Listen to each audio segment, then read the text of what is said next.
Texas beats UTEP with an F-tier game.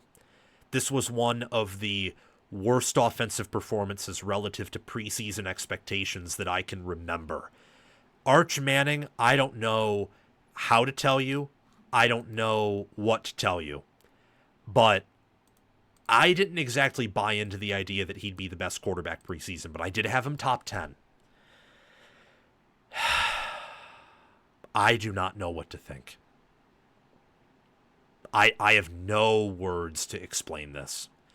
I mean, with Penn State, I can at least rationalize that they haven't played anyone of consequence, and they're clearly not hitting guys downfield.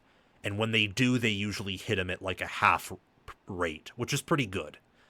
And when they execute a 2-minute drill, Aller looks pretty good. Before I resume, please like, share, subscribe, hit the notification bells, and comment your thoughts down below. I love your engagement. Don't just hit the notification bell for my main channel. Hit the bell for any team playlists attached to the video if interested.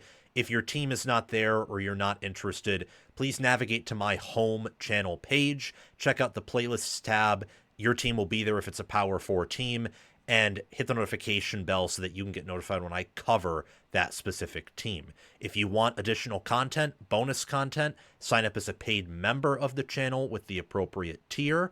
I also give priority reply to members. And check out our Discord server. It's free. You get to interact with me. I get to pop in there. And the Discord server will notify you when we go live or when I upload videos. I can at least rationalize some of Penn State's offensive struggles. And I think that those rationalizations are correct. Not a Penn State fan, by the way. With Texas, I cannot rationalize this. Especially since Manning, from a high school recruiting standpoint, is viewed as better than Drew Aller.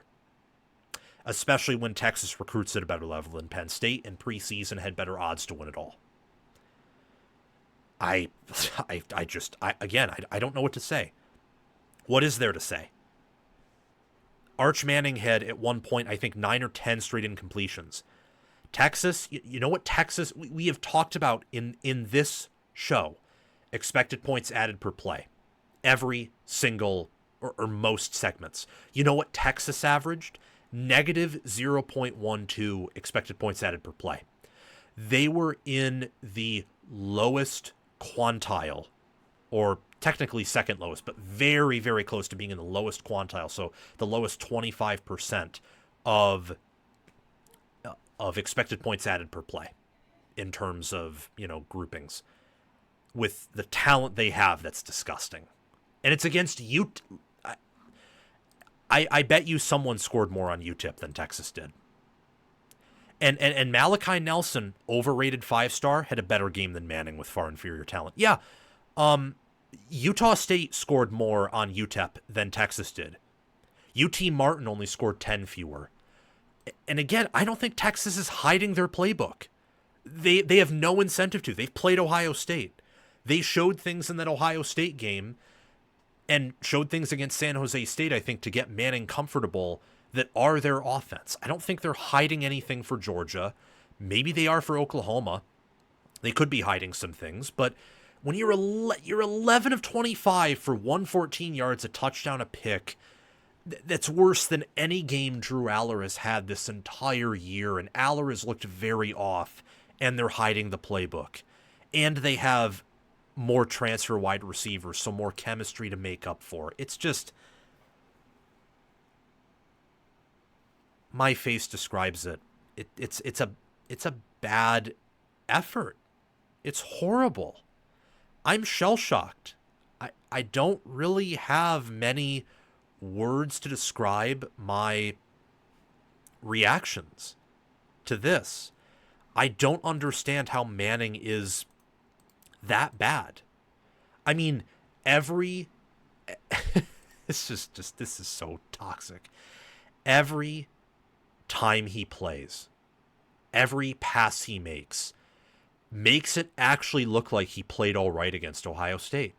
Because we know Ohio State's defense is great. In fact, it's more likely to be near elite than just great. It's probably a top 10 unit. So the fact he even managed to get a passing touchdown and complete more than 50% of his throws with how much he was dirting it in that game might actually be impressive relative to who he is. And he's not injured. I at one point considered that theory, and then I thought to myself that if he were hurt, he wouldn't be able to make some of the throws he does, where it's just truly on point, accurate, and has zip on the ball. He wouldn't be able to do that if his shoulder were injured. What I genuinely think is going on is he's a little bit gunshot. He's a little bit broken from probably that initial game, and maybe the hype got to his head. And he was probably also that raw out of high school. That's what last year's film would suggest too, where he has unlimited upside, but his floor is incredibly, incredibly low. And maybe that plays into the offensive line. Same with Baxter being hurt, but I think I was a bit too early on them. Texas should be able to run for more than like what the 4 or 3.8 yards per carry they did on UTEP. They should be able to run for more than 227 yards on 55 carry. I mean, again, Texas is running nearly 70% of the time in this game because what happened with Manning, and UTEP had 5 TFLs. Now that's 1 TFL for every 5th run, but again, for Texas over UTEP, you ideally want to be better than that. Not complaining too much there. I still think the O-line is good. I just think I was a bit too early on it. It clearly has some kinks to work out, I would say. Defense, fantastic. The younger running backs got to shine and look good. And shout out to Texas special teams, Mason Shipley making both of his field goals, and Jack Bomeister averaging 47.8 yards per punt, pinning one inside the 20 in this game. On the year, he's averaging 45.6 yards per punt, 5 inside the 20. And he's looked phenomenal. Like, his best game was this game, and his Ohio State game was pretty close. Worst game was against San Jose State, but Texas, whenever they punted in that game, was usually pretty close to the 50 as is, if I remember correctly. So, I mean, shout out to Texas for really transforming that special teams unit.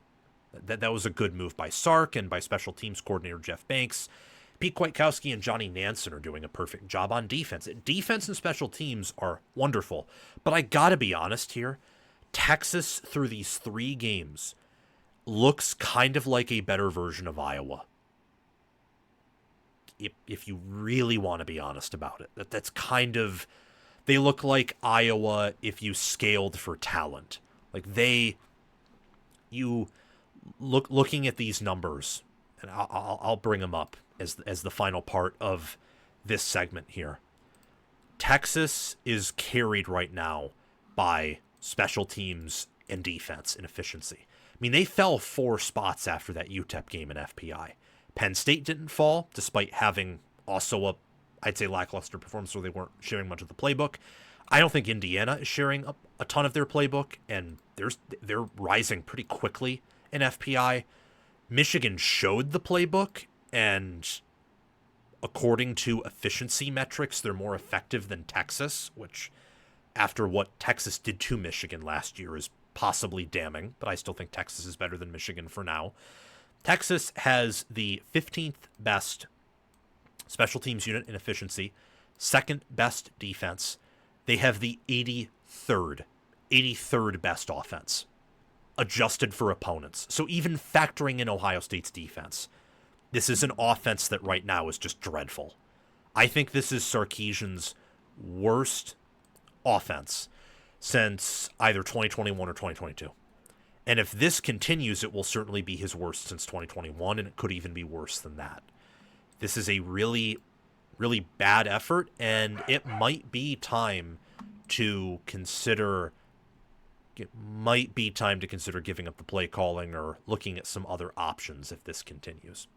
Thank you so much for watching College Football with Sam. Remember to like, share, subscribe, hit the notification bells, and comment your thoughts down below. Again, for the notification bells, don't just hit the bell for my main channel, hit it for any team playlists attached, or if you're not interested in those teams, navigate to my channel homepage, to the playlists tab, There will be a playlist for your favorite team if it's a Power 4 team. Hit the notification bell for that playlist so you can get notified when I mention them or talk about the conference broadly that they reside in. If you want bonus content, sign up as a paid member. And our Discord server is totally free. You get to interact with me and several other diehard football fans in there. So do those things. Most of them are free. And if you want to go the extra mile, there's always the Patreon page and YouTube memberships.